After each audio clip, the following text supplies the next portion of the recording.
Okay, Assalamualaikum. Hari ni Mak nak masak ni ikan lampam kukus steam. Hari ni masak ikan ni je. Ni ada pecal. Nak buat pecal sekali. Ni dah siap dah. Untuk buka kita hari ni. Toge, kangkung, ni betik muda, timun, kacang panjang, tahu. Ni daun pucuk ubi Ajinomoto dengan bayam Brazil. Ni sekarang ni Mak nak kukus ni. Nak kukus ni. Kita kukus dulu. Lepas tu nanti kita buat dia punya sos dia kemudian. Kita tutup dulu. Okey. Okey, ni dia bahan-bahan. Mak nak tunjuk bahan-bahannya. Ada tomato, halia, bawang Holland, bawang putih, cili besar hijau, serai. Lepas tu ni kita ada steam limau ni. Mak yang mudah aja bubur ni. Sos ikan sikit. Tu gula, garam semua biasalah. Okay, kita tumis dulu bahan-bahan ni. Kita tumis semua.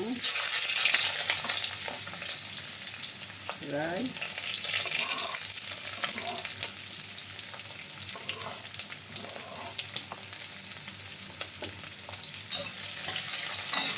Tumis dulu.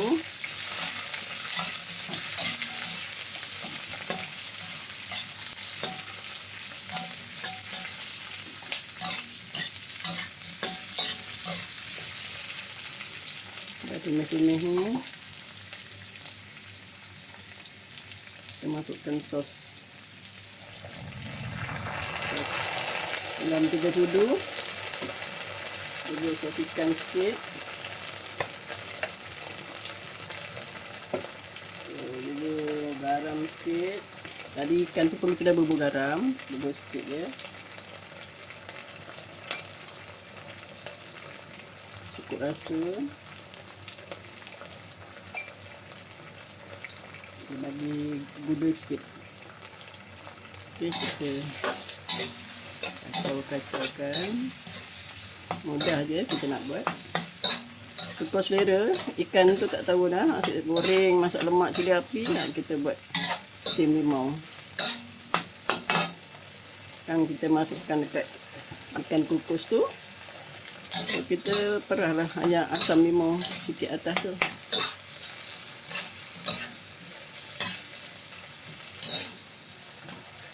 Okay, dah siap macam ni. Kita tuang atas ikan tu. Kita kukus balik.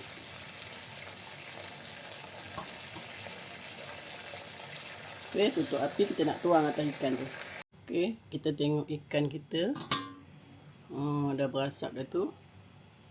Mari kita tuang dia punya ni dekat atas ikan ni. Kita tegakkan dulu. Tengok ikan tu dah masak dah. Kita tuang atas.